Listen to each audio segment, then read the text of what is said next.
Hello, everyone, and welcome to the Armenian News Network Groong Week in Review for September 28th, 2025. This week, we're doing without a guest, so it's just the two of us, and I'm Artsakh Bedrossian. And I'm Ararat Manucharyan for this episode. That's right. And we're doing this in honor of the authorities in Armenia who love that name a lot. We're not about to rename ourselves. We started this show thinking that we are going to have a number of topics, just kind of like our kitchen sink, and discuss them. We had decided we're not going to have a guest and just two of us talking.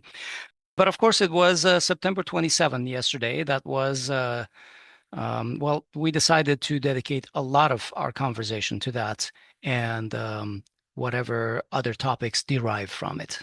We're not military experts, so much of what we're going to talk about is reflection of what's printed in the media. And unfortunately, there is no definitive history of what happened in the 44-day war and the catastrophic losses that Armenia incurred. And my guess is that there won't be, because we'll talk about the efforts to cover up, to hide the details of the war and so forth. But that is not what the Armenian government is interested in, which is to truly investigate this. As far back as 2020, 2021, we actually called on this show for a full investigation. And we even had one expert who was actually doing a similar work to call for a commission on the war, but nothing ever happened. I just want to preface this discussion by saying that on behalf of Asbed and I would like to offer our respect and our profound honor for all those who have given their most valuable, for all those who have been martyred, and those who have gone to the battlefield for their country. Thank you for your service. So where do we want to begin, Asbed? We have a lot to cover.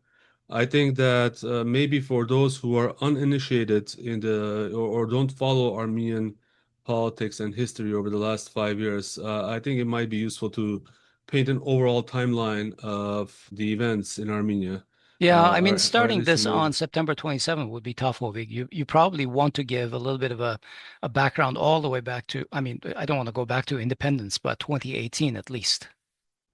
Yeah, 2018 was the critical moment when Nikol Pashinyan came to power in a coup, what some would call a color revolution, and what others who were suffering from euphoria at the time called it Armenian Christmas.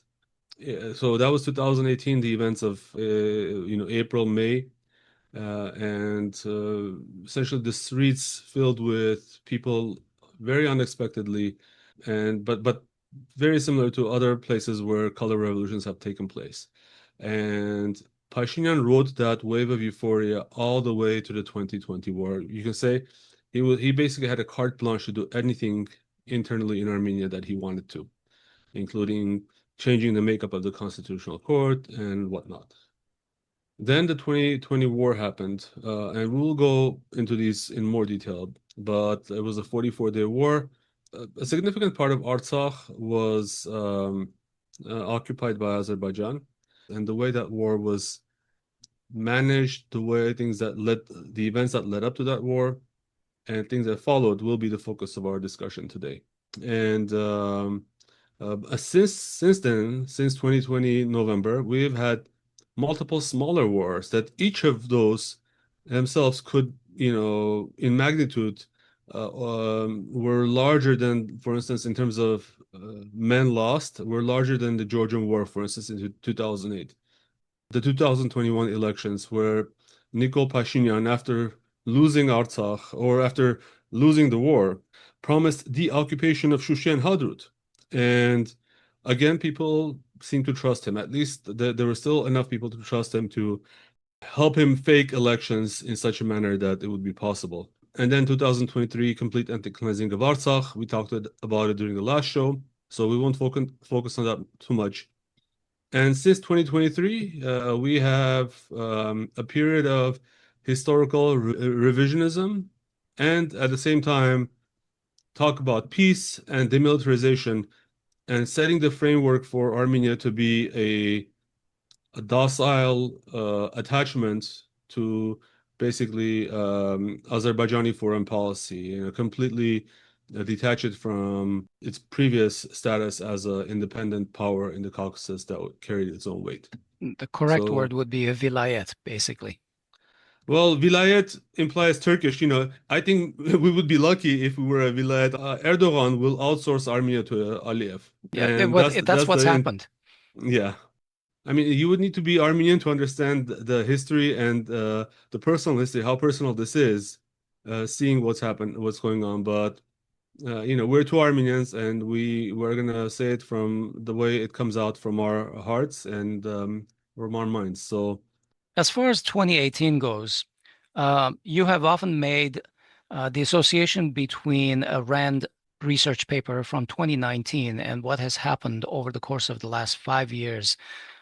Why don't you talk a little bit about that? Because that'll also explain essentially what's been happening. It was that research paper was almost like a verbatim blueprint for what Pashinyan has effectively been engineering over the past 5, 6, 7 years. this paper, Rand Corporation Extending Russia in 2019, spells out all the ways that the West is going to irritate Russia. And one of those ways was in Artsakh. So that's just this one component of Western foreign policy. It was actually authored in 2019 after the Armenian Revolution, or regime change or coup.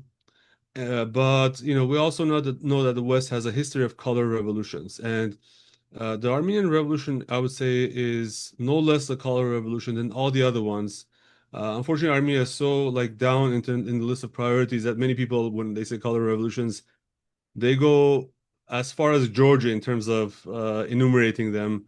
Yeah, Hovik, why don't you give us a very brief rundown of who these revolutionaries were? Nikol Pashinyan is the head. He has a long history in Armenia. Started off as a journalist, a yellow journalist, essentially. He has a reputation, whether it's correct or not, but he has a reputation for essentially taking bribes in order to not to write hit pieces on people. And he was associated with Levon Ter-Petrosyan's wing in Armenian politics. He has a history of being Ashot Balayan's election campaign manager in the late, I believe, 1990s. 1990s? Yep. And if you know who Ashot Balayan is, he was one of the few people in Armenia who was arguing that, Armenia should just get rid of Artsakh or Karabakh and let it be part of Azerbaijan. Of course, he Obviously, was deeply saying, influential on Nigol Pashinyan because Pashinyan himself has penned articles all the way back to what, 2001, I think? well, he in his book he mentions these lands that nobody needs. Why do we need these lands?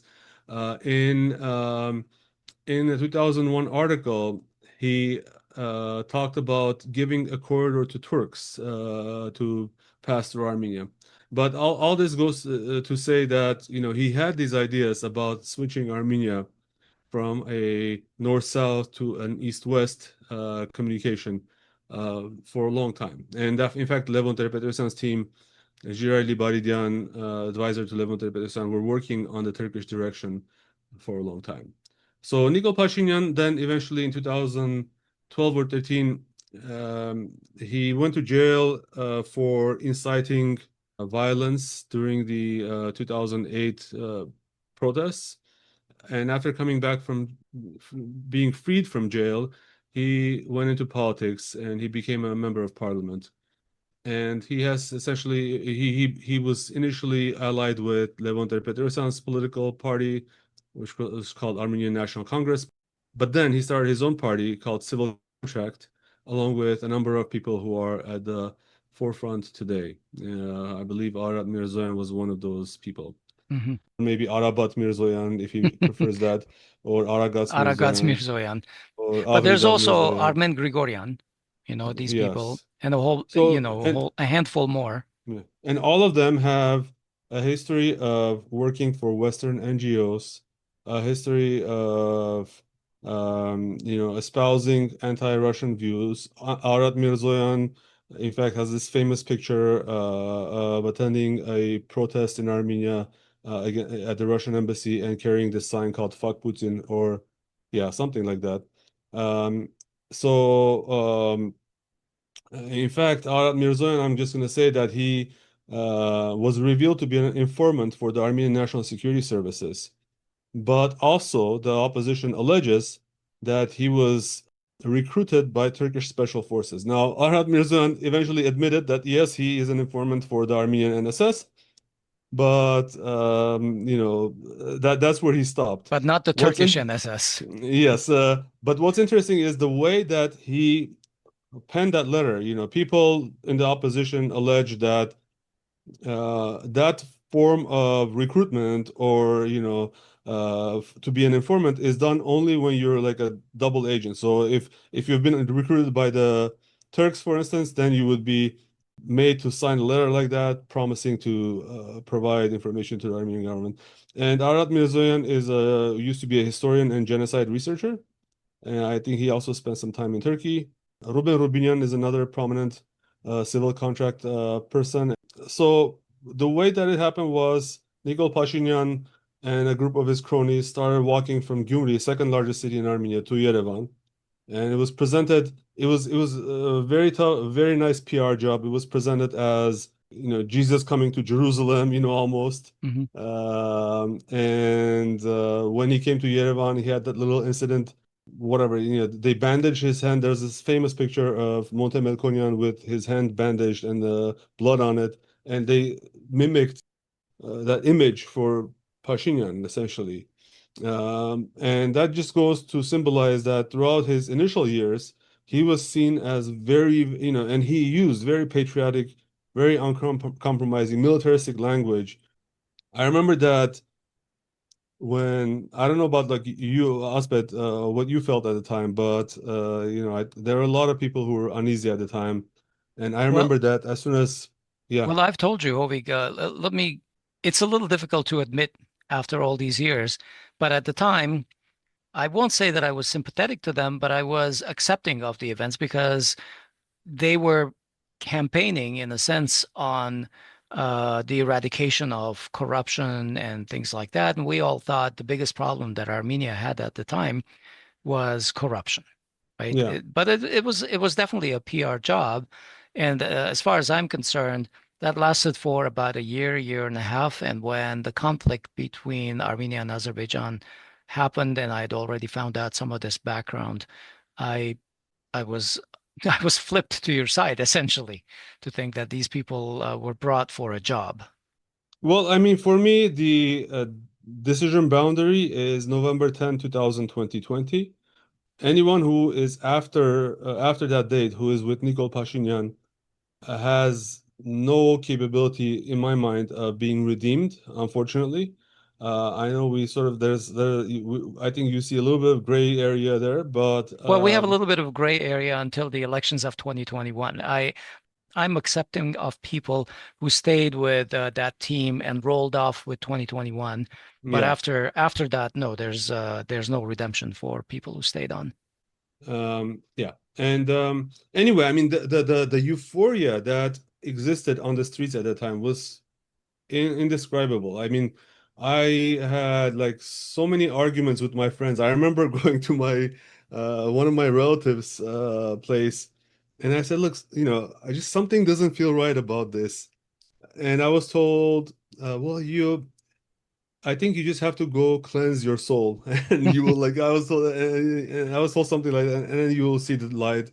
It was like I was called. But I told like as soon as Pashinyan in May, I mean I was following with a lot of distress. But on May 8, 2018, when Pashinyan got elected, I went to my wife and said, unfortunately, I think we're going to lose Artsakh, and she is the one who reminded me of that recently, and.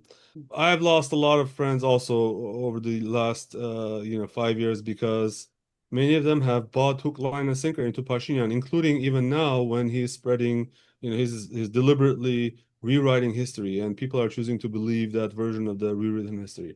But Hovik, anyway, yeah, yeah. Hovik, let me ask you for another period of time. We've actually had listener questions, and there's one outstanding question about why Serge Sargsyan decided to resign and give up power and let these people take the helm instead of I don't know, whatever. It's just I don't know the example, the right example to come up with. But why did he do that? And before you answer, let me just say we are going to find more of an expert who has had discussions about these things with the relevant people, and we will have a show on that question. But for now, what are your impressions? Why did he just resign? Look, a lot of supporters of Pashinyan at the time are saying that's the same question. In fact, they're saying, why didn't you just shoot us on the streets and allow instead of allowing us to, bring Pashinyan to power? I think that's an argument that is devoid of sort of personal responsibility, because it's like you can say that when you were like a teenager and you did something wrong and your parent, why don't you discipline me? But let's look at that in reality. As I said, there was intense euphoria at the time and hatred of anyone associated with the formalists. Even if slight, like if you slightly showed any disrespect to Pashinyan, you were immediately castigated. Um, the former representatives, like the Republican Party, for instance, people went to their homes. People Mhm. were carrying caskets and having mock funerals for them in front of their homes, in front of their children. I still think that there's some things we don't know. There are a lot of things we don't know about 2018, and we need to. I think that needs to be eventually released. What was your personal feeling about when you heard that he resigned? I mean, it was of disbelief. It was of shock. It was almost of mourning, to be honest, because I thought that, well, let me just put it this way. I didn't buy into that corruption stuff. I mean, there was corruption in Armenia. I'm not excusing any of it, but um, there's corruption in the U.S. Just today, we looked at the look at the like images from the White House of all those like 24 karat gold, that Trump posted, and while the U.S. debt is in trillions of dollars. Yeah. So it was media operations like that that painted the Armenian former ruling governments as kleptocrats, as only caring for their own pocketbooks. I disagree with that. I think, yes, many people got rich, just like many people get rich in other countries. But I remember this statement from Scott Horton, who was on our show, um, and I think it was earlier this year. He said, you might be, and I'm quoting him, you might be a citizen who hates your dictator, but guess what? Now you're a sock puppet for the CIA, and that's exactly I remember that. what happened. So yes, I mean we should strive to keep leadership in check. We should. There are a lot of things you can blame Serge Sargsyan and Robert Kocharian for, or the former, or even and whatever you do, then times two for Lavrov Plan, I would say. I was also shocked when I heard that he resigned and basically said Pashinyan was right and I was wrong and he resigned. I was shocked, but not the same shock as you. I was shocked because I didn't expect him to resign because all the way back to 2015 when he changed the constitution to a more parliamentary system. I was sore about that, and I really wanted him to go, but I felt like for the previous 2 3 years he was rigging the elections in a way to stay in power. And when he left, it sort of left me without footing. I felt like, well, wait a second, what just happened? I thought he was going to continue, for whatever the reasons were. He was saying that he wanted to finish the Karabakh issue before he left the scene. No matter what it was, I was sore about him trying to stay in power in a democratic system, and then suddenly he resigned. So I was in shock for that. Yeah. The other top question is, after why didn't you just shoot us on the streets to stop this from happening? The other is, why did Serge Sargsyan and Robert Kocharian allow themselves to be so hated so that people rose up? Um, I personally didn't hate them. I know many people who didn't at the time, but those people that eventually were made to hate Robert Kocharian and Serge Sargsyan, or at least to tolerate the 2018 coup, did so, I would say, under the influence of an immense Western-funded propaganda or a foreign-funded propaganda. Definitely a PR job. But you know what's Mm. really important, Hovik, that we should bring forward in this conversation is that this is not all just history. I believe this issue of Serge Sargsyan resigning, but also so-called allowing Pashinyan to come to power, is one of the core dividing issues between Kocharian and Sargsyan, and which also divides the Hayastan Dashink and the Badi Vunem today, right? They finally Yeah. agreed to come together into this impeachment thing for the 2020, well, not the 2026 elections, but for the impeachment process. Finally, finally. But this has been dividing them for multiple years. And So also, many people in the Kocharian camp were on the streets in 2018. So that's another thing that's the counterattack when you say, well, why did you allow Nico to come take power? The other is, like, why were you celebrating on the streets or participating in the revolution on the streets? So it's where the two presidents stood has effects all the way to 2026, the elections that are going to come. So history is yes, not just on the pages. It's we're living yeah, it. yeah. The other component I would say before we close this topic, the about the revolution was the Russian factor, and the other frequent question we get is, well, why did the Russians allow this to happen? And I think that's a good question. I think that an argument could be made that fomenting color revolutions or counter revolutions is not in the toolset of the Russian Federation, at least of recent times. It is in the toolset of the Western states, but with hundreds of thousands of people in the street, like almost ready to commit violence in order for Nikol to be in power. I think it would be difficult for any country, especially with, like, Western support and Western media support. It would be very difficult for any, like, a country like Russia to undo that. I mean, it would have to be done through military power, and it would have to be done through Serge Sarkisyan. And Serge, I think it's clear that whatever he is not. He chose the side of avoiding bloodshed. I think that could be said, and that could be given credit to him. Maybe he did that too quickly, but that is, that is what happened. And also, we should say that the train for the war in Ukraine, I believe, had already started moving, and Russia was trying very hard to avoid any distractions from Ukraine. And I think that this could have been one of those distractions. So that's my theory of why Russians stood off. And also the other thing is that Russia viewed Serge Sargsyan as too hardlined on Artsakh, even though he tried to convince the authorities of Artsakh to cede or to give up some of the buffer areas that they had conquered during the war in exchange for peace. But even that minor gesture in Armenia was not received well. But I think Russians were pushing Armenia to be more forthcoming in the Karabakh negotiations. So they were hoping that perhaps Pashinyan would have a different Yeah. take.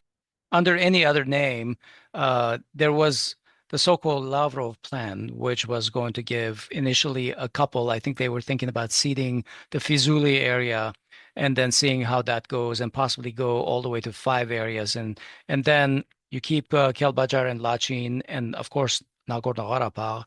Um, and then you go for a self-determination or something like that. That was the plan, but I think that Serge Sargsyan wanted um, uh, I think there was a timing issue, right? Aliyev wanted everything before he moved anything. And Serge Sargsyan wanted to make sure that the referendum was agreed to and there was a date or something, or whatever it was. I don't remember all the details at this moment. So when Pashinyan took control, the OSCE Minsk group already had a plan, I think, that they had made, and he denied this. Is this not true? Yeah, so it's very interesting because he participated in OSCE Minsk Group fora on Karabakh or Artsakh, He and his team said that they were floating ideas. It was good to talk, but they actually denied that the OSCE Minsk group presented a very detailed peace plan to Armenia and Azerbaijan. In fact, this plan, I believe, was presented in 2019, Yeah. and blatantly, in front of cameras, they said there is no plan that is being considered right now until the point when the Russian co-chair of the OSCE Minsk group actually went public and said, yes, there is a plan. Here's, we delivered it, and so forth and so on. But Pashinyan at the time was saying we're going to start from our point zero, and Artsakh representatives must have a seat at the table. I mean, effectively, Aliyev would reject this, and effectively this meant a breakup in negotiations. And before anyone like says, well, Artsakh was removed from negotiations with by Kocharyan, that's a tangent, but we can say that, Libaridian, even prior to Kocharyan coming to power, had effectively implemented this. The Azad had an interesting story about newly disclosed documents about this. But anyway, Pashinyan was saying, the Artsakh authorities must come into the negotiations. I'm not from Artsakh, so I can't negotiate on their behalf. And how ironic that years later he effectively gave up Artsakh. So on one hand, they effectively stalled the OSCE Minsk group discussions, and on the other hand, Pashinyan and Aliyev created a direct communication channel between themselves and started negotiating secretly with their counterparts, with bypassing the OSCE Minsk group. And in fact, there is reports that even Artur Vanetsyan participated in this by passing sealed envelopes between Armenia and Azerbaijan. He claims he didn't know the contents of those envelopes, but But he was a messenger, you're saying? yeah, essentially, Artur Vanetsyan, who today is opposition, I have a lot of, well, let me just put it that, he claims he's opposition today. At the time, said he had no idea what was in the contents of those envelopes, and he was acting just like as a messenger in his job as the head of the National Security Service. I think there are a lot of questions that need to be Of answered course. for his time at the NSS during that period as well, including arrests of Kocharyan and so forth. And one puzzling event that happened also between this period between 2018 and the beginning of the war was that, as I said, Pashinyan grew more militaristic on anything related to Turkey and Azerbaijan. I think it was in 2020 in the spring when Pashinyan said, "Well, we need to take another look at the Treaty of Sevres," something like that. It was a very provocative statement by Pashinyan. And the Treaty of Sevres, for those who don't know, is a treaty that essentially gave Western Armenia To defined the Western Armenians. Armenia to Armenians, and it was drawn by Woodrow Wilson. It never became a reality because the U.S. Congress torpedoed it. But eventually, the U.S. would have a mandate over Armenia, and if you want any Turk to be extremely annoyed, only one thing you can say is Treaty of Sevres, and you might see them going into spasms and shocks and so forth. So it's a very sensitive topic for Turks, and an Armenian official in his official capacity talking about Treaty of Sevres in such a way was, I think definitely would be received very poorly by Turks. It's poor diplomacy. Yeah. I mean, why would you raise that issue at a time when you can do absolutely nothing about it? So should we talk about this Dushanbe Elevator incident real quick? Real quick.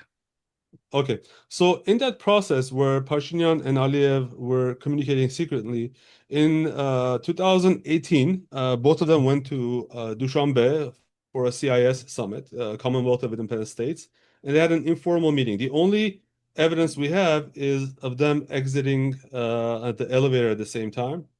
It was basically the first, I believe, private meeting between Pashinyan and Aliyev with no one else present except his bodyguard from the National Security Service, who later died.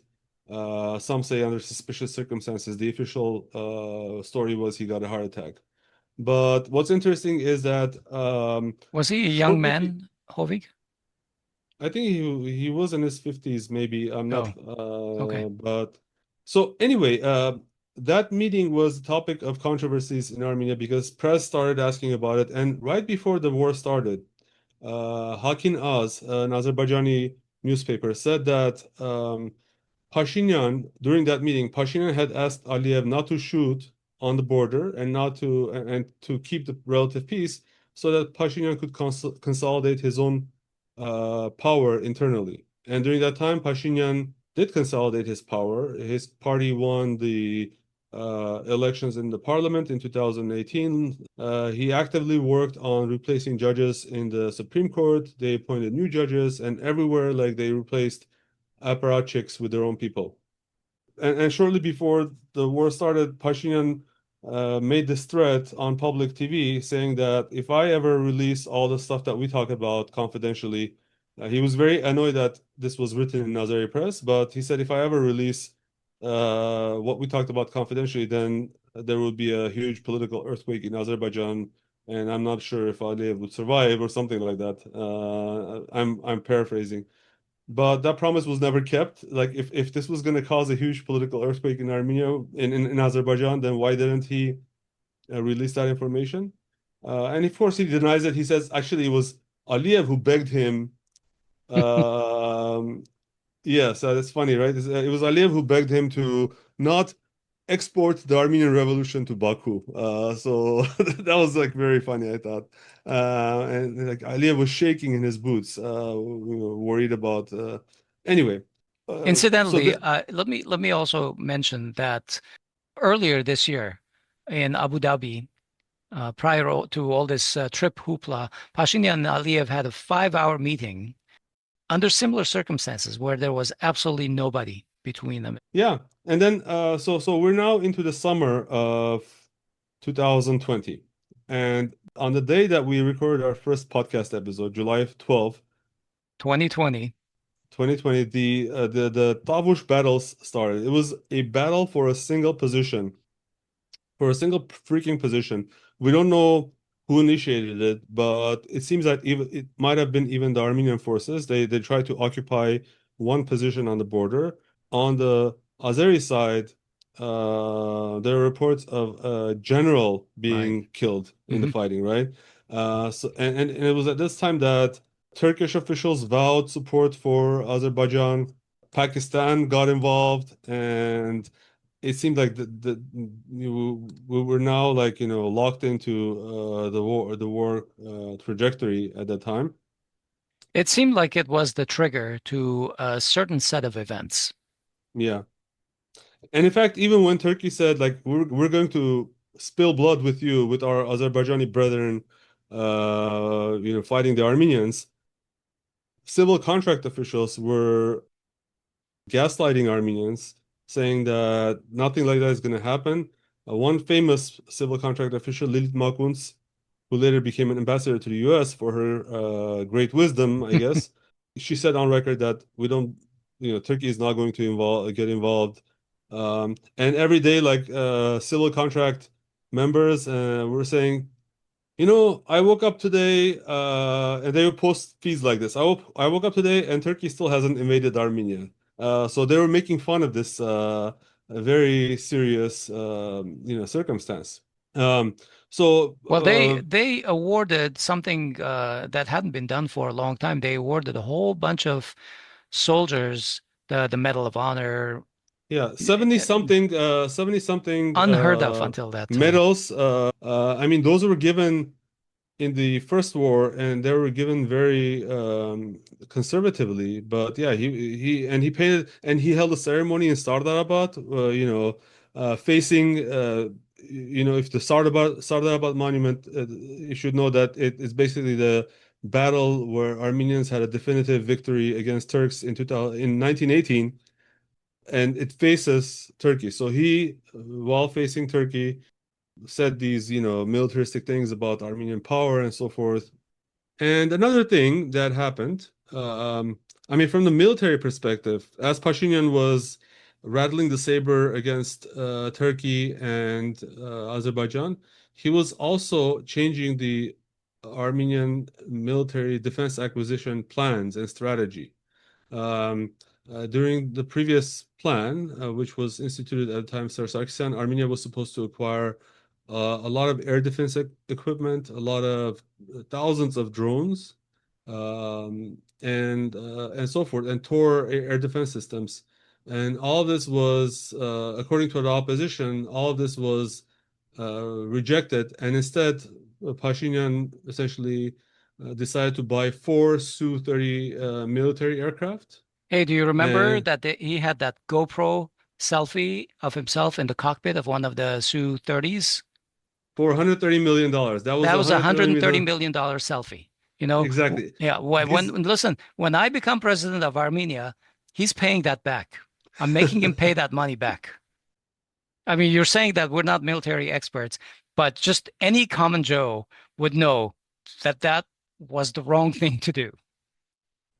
I mean, Armenia is so, yeah, I mean, we can go into this, but Armenia is so small that having, it's even questionable that having an air force that is capable of, hiding those planes, in the case of a first strike and things like that. Those Emil airplanes Sananen never had a, took to the air. They didn't even yeah, get off the ground. and in fact, they became a liability. For Yep. instance, during the war, Armenia had to, organize air defense assets around these airplanes so that the airplanes wouldn't be bombed in their hangars. Anyway, it's ridiculous. It was comical, but it made for a great selfie. Now we come to September 27, 2020, and the war began. So the war began with a large-scale blitzkrieg and apparently a very successful attack against Armenian air defense assets. This is my pet topic, which I think is difficult to prove, and even if you're like a very highly placed journalist, but it was an attack that was so precise and so successful that something changed because for 30 years Armenia was able to defend against threats like this, but it reeked of Azerbaijan having a very good ISR capability, the ability, intelligence, surveillance, and reconnaissance, being able to identify all of the locations of the Armenian air defenses. And, we should assume that Armenia has a proper professional military, right? They would have decoys, they would have move these air defense assets, the mobile ones around. So it would be very difficult to have such a huge success.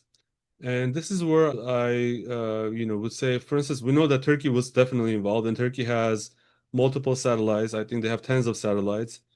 But, we've talked to guests in the podcast, for instance, Lieutenant Colonel retired Karen Patkovsky, who was also trying to make an educated guess whether NATO ISR could or would have been involved in this.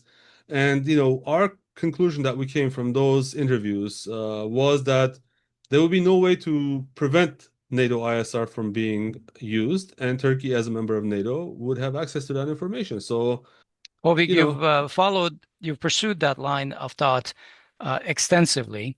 It's clear that there was NATO ISR involved, but what about the possibility of insider information having been given? We've never thought about yeah, that. We've never pursued that. We don't have evidence, but that's also a possibility. that is possible. And I say, from my discussions with very capable and knowledgeable people, that is a significant theory. That is, people actually, have grounds to believe this. Obviously, I'm not gonna, I'm not in a position to reveal more, but I think that that stuff will only come out when this regime is, removed eventually, um, And there's a real war commission and they're report. questioned as criminals, as co-conspirators. Um, because if you look at from the narrative of this Western, losing Artsakh and then flipping Armenia from,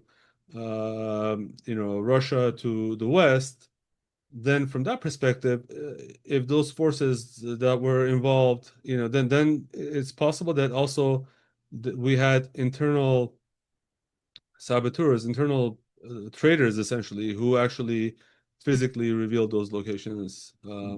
So of course we don't want to go into the details of the war, but we should mention a few facts. One was the immense propaganda that Armenians were being subjected to, right? We all remember those, what was it, Hachteluenk, or we will Western win? supported propaganda. Yeah, yeah. Every day there were like, losses on the battlefield, and the Armenian public was being fed lies that, hey, those are not losses, we got things under control. Um, I remember even on November 9 or even November 8, a few days before the peace treaty was signed, and it was clear that Azerbaijanis were in control of Shushi. Nikol Pashinyan was denying that and saying, the fights around Shushi are still happening. So that was a whole psychological gaslighting that I think many Armenians, are still not recovered from. So why did Pashinyan do this? Was he just um, such a fool, such an idiot that an incompetent idiot that he just like fumbled through this war? Like any reasonable person would say, okay, let's say you were incompetent until the start of the war. Okay, you now have a war and you're losing, let's say, and we don't even know if these losses were legitimate or not, but you're losing. Why don't you stop the losses as soon as possible? And Armenia had multiple He was warned opportunities. and he was told by his own general staff Yeah. to On to the third to day, on the find a fourth day, diplomatic solution and stop the war immediately. yeah. And what was his response? It was, yes, I could have stopped the war earlier, except that we would have the same results, and I would be called a traitor, Right. So right? it was okay to lose 5,000 men, just for the possibility that he will not be called a traitor. And of course, he's not being called a traitor today. Like a So, complete yeah. complete failure of a human being. And what's their answer when we say 5,000 people were killed? They go, it wasn't 5,000 people, it was 3,800 something, 3,816 people, or 3,872 people. I And know the those worst thing numbers. is, We know yeah, the those word, numbers, and I know that it's at least 5,000, and there are 10,000 more injured, and there are at least 15,000 injured families in Armenia. Asbed, what's worse than that is that they know exactly the people, everyone who died. Of course, they have to know that because they pay compensation for the loss or injury. Um, and they won't release, there's no official list until today of everyone who died. It's incomprehensible. Why would they not do that? Why would they not release Um, the list? because I believe the reason they're not releasing it is because you would know the time, the date, and location of all of those deaths, and I think that would spell a story that they don't Hmm. want revealed. That's my guess, but for a government that keeps claiming that they honor the victims. I mean, the minimum honor would be to officially release the names of the dead and officially mourn them. Armenia didn't even have a day of mourning. You have a flood somewhere in the country and four people get swept up in the flood, and the whole country is in 3 days of mourning, but in Armenia, 5,000 people died, and even the flag still was at high mast. Um, Well, when I become president of Armenia, I'm releasing that list. It'll be my first thing I do. Another important thing during the war, I think it's worth mentioning because it's public knowledge. This is not something that we're guessing. Pashinyan did not put the country on a full war footing, right? They didn't, take over factories. They didn't repurpose, tell people like in Azerbaijan, the government made people give up their own pickup trucks to be used in the war.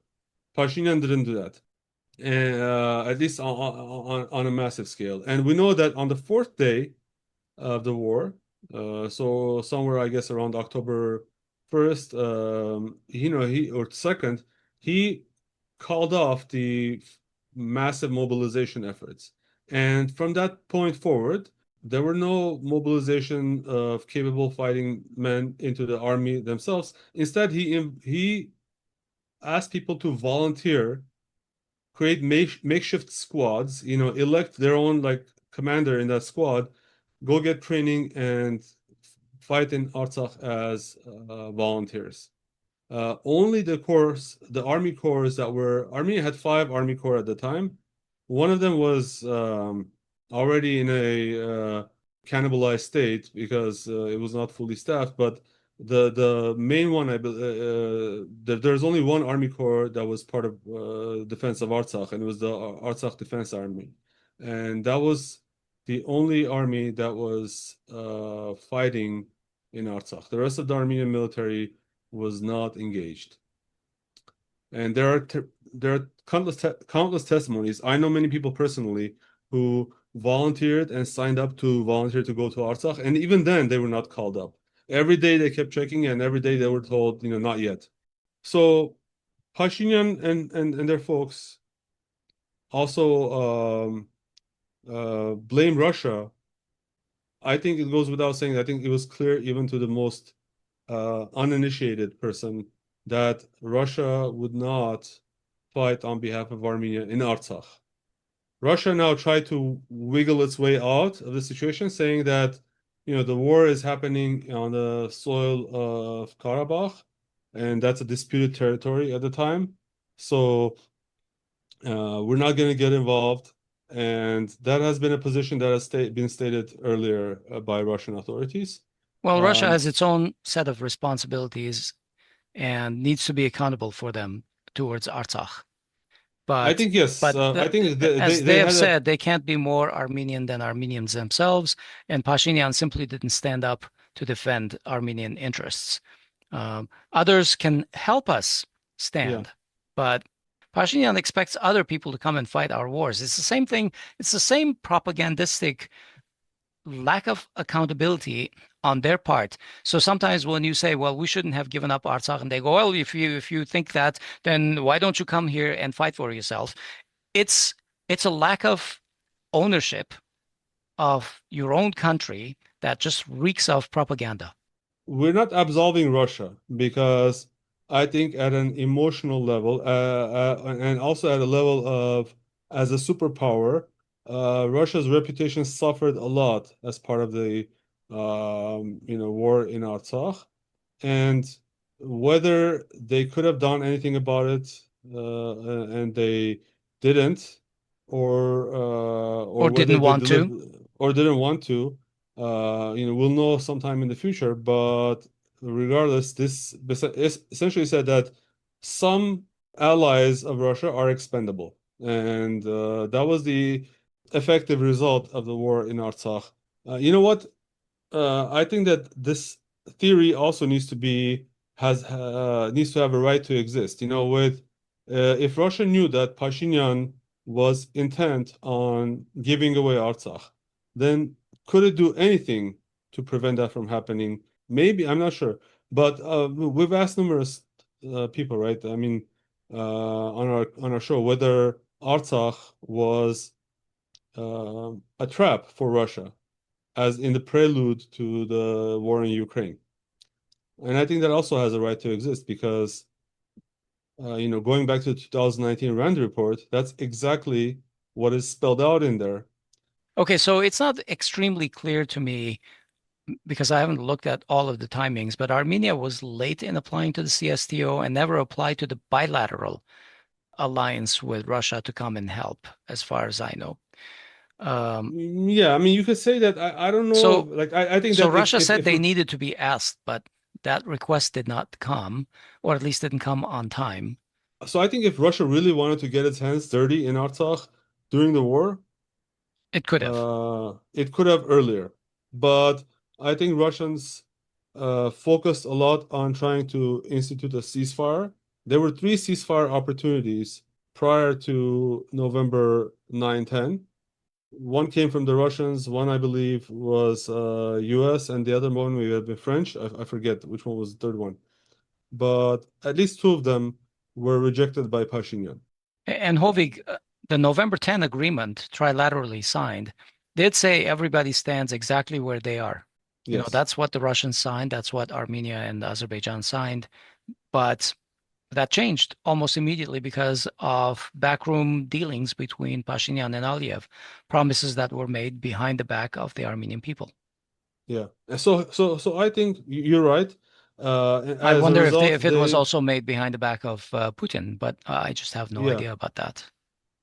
Yeah, I think that also could be because Azerbaijan came forward tens of kilometers and Armenia essentially withdrew from areas, so that now Azerbaijani forces are in Syunik, are occupying very strategic positions, and even like the Goris-Kapan highway, which is a critical artery for Armenian north-south communication, was essentially given up to the Azeris for no Right. reason whatsoever that I can think of, and it eventually made any sort of future.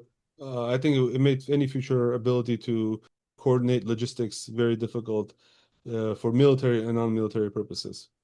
But going back to the Russian involvement, we know that there was this helicopter incident where Azerbaijan shot down a Russian helicopter, and Inside uh, Armenia from the Nakhichevan border. yeah, yeah, and shortly after that, a ceasefire was instituted, and I believe that Russians truly believe that that was the best deal they could get at the time, which was a 5-year stint being peacekeepers in Artsakh and keeping Artsakh or Nagorno-Karabakh Armenian. So maybe they saw that as a potential way to delay anything in Yeah, Artsakh it was for a kick five the can years. down the alley kind of a Yeah. deal. And in fact, the 5-year timeline, the 5-year expiration would be November of this year. Two So, months. things happened much at a much more aggressive phase, and even the peacekeeping effort was disbanded because of what happened in 2023. In Prague, basically, what was it? Yeah, October 2022, I think, right? yeah. After the war, after the war is the rest history. Were Armenia's subsequent losses the result of the war, the direct result of the war? What are your thoughts on this, Asbed? If you mean a consequence of the kind of series of diplomatic failures that it unleashed, yes, absolutely.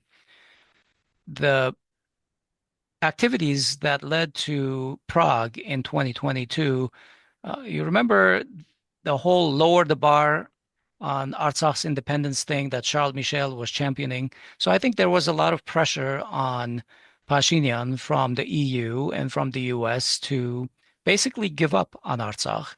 Hmm. And seeing that kind of pressure, I believe that Aliyev basically had no reason why he wouldn't take further advantage. So he took further advantage of every opportunity. If he got into Armenia with his army, who would stop him? And then if he would invade 200 square kilometers, who would stop him? And all of these things were going to become a bargaining chip. And after the war, point one, I believe, of the trilateral agreement of November 2020 said an all for all exchange of prisoners of war. And Pashinyan put everybody on a plane and shipped them back to Baku. No escrow, no nothing. And if you were Aliyev, what would you do? You go, well, I've got everything I need. I have all these chips in my hand. I'm not releasing anyone. Yeah. So basically, I think Pashinyan's team was completely taken off guard by the fact that the enemy is not a cooperating enemy. It's a real enemy.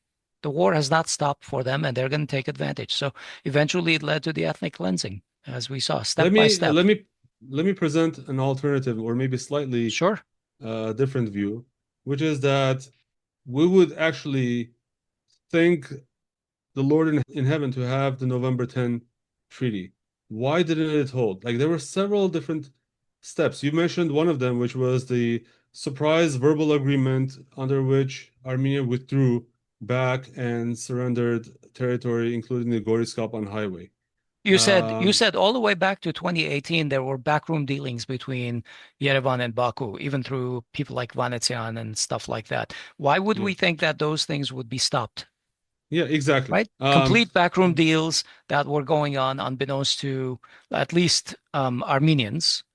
So Exactly. So if you were brought to Armenia to accomplish a certain task, to move, or even if you, let's say you strongly believe that Armenia must move away from Russia's orbit, and the only way to do that would be to sacrifice Artsakh by traders in Armenia, then I think the peacekeepers in Artsakh were still a challenge.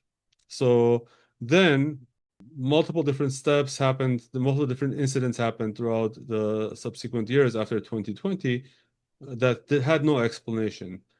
In fact, Pashinyan had said that he signed the ceasefire and the capitulation of November 2020 in order to hold sovereignty over its own land. So he said, okay, you got Artsakh, you got Karabakh, now I have sovereignty over Armenia. That means that you defend sovereignty, the sovereignty of your own land. But we have seen even then Azerbaijan essentially preventing Armenia from exercising sovereignty, not just with this trip corridor, but also, for instance, Armenia wanted to build a factory Yeraskh. in Yeresk, and Azerbaijan kept shooting at that factory to the point that the Armenian government paid the factory owner millions of dollars to relocate the factory somewhere else.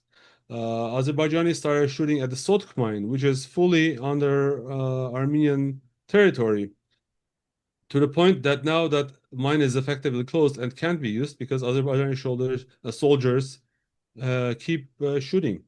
So obviously, that explanation for whatever, whether Welcome it, to Pashinyan sovereignty. yeah, yeah, that is Pashinyan's version of sovereignty. Yeah. And as predicted, again, I can't emphasize this enough. Go and read that Rand Corporation report. It's called Extending Russia, to see how the West predicted, and I would say maybe even Planned. yes, enticed and planned and executed the flipping of Armenia from Russia to the West. We'll put the link in the show Yeah, notes. Well, it'll be in yeah, podcast.groong.org/episode number, whatever episode this is yeah. going to be. So let me just state a few more things, and then we will fast forward to today. The Armenian government has not engaged in an honest effort to investigate the war. The parliamentary committee thing run by Kocharyan looks only aspects that are under a subset, a very tight scope of what happened, the actions of the military, but without looking at the political responsibility, the political leadership. And it doesn't even, that committee even doesn't have the remit. So we will have no independent or even comprehensive investigation of why the Armenian state lost the Artsakh War or the Karabakh War in 2020. Lastly, I mean, everyone today is talking about peace, but I haven't seen an example of in history where an undignified peace was forced onto people in a persistent way and it held. There are examples when it led to future wars. There are examples where it led to genocide, but not peace, not true genuine peace. In fact, the Armenian government, is memory holding the history of the war, is trying to create new holidays, Remembrance Day, to sort of mask other, holidays that existed before. So, latest incident is this Remembrance Day on January 27, one day before Army Day. So instead of trying to celebrate and be proud of the Armenian armed forces, we are remembering the victims whose names the They're Armenian turning government Army hasn't even Day into a released. Memorial Day, basically, Yeah, at a time when you can't even find these government members ever at Yeraplur mourning or memorializing the war heroes. yeah, and again, at a time also when the full list of those who were supposed to mourn has not been released by the government. Half of the Uh, government, by the way, um, a week ago, it was September 21, Armenian Independence Day for the Third Republic. Half of the government was out of the country doing other yeah, things. Supposedly, some of them were celebrating Armenian Independence Day, let's say in China or whatever that was, but nobody was in Armenia. yeah. Anyway, So Peace is also not possible with 150,000 Artsakh or Nagorno-Karabakh residents who have been ethnically cleansed, who have been spread across the world, and some of them are still in Armenia, not even being able to visit the graves of their sons who have given their lives for Artsakh. And an undignified peace is not possible for Armenian families, the sons and daughters who have given their lives for the war and are not their memory is being humiliated. Yeah. And one final thought before we close, Hovik. If you are not willing to accept the losses in Artsakh and want Artsakh to become Armenian again, don't let anybody call you a revanchist. That is complete bullshit propaganda. You are not a revanchist if you are seeking truth and justice. Okay? Stick with it. It's your right. It's the right of all Artsakhis to return to their homes. And that's that, period. That's all there is to it. Okay. Well, so that was our week in review, our one topic week in review. Maybe we should call it a conversation between the two of us, Hovik. Recorded on September 28, 2025. I'm Ararat Bedrossian in Los Angeles. And this was Hovik Manucharyan temporarily visiting Los Angeles.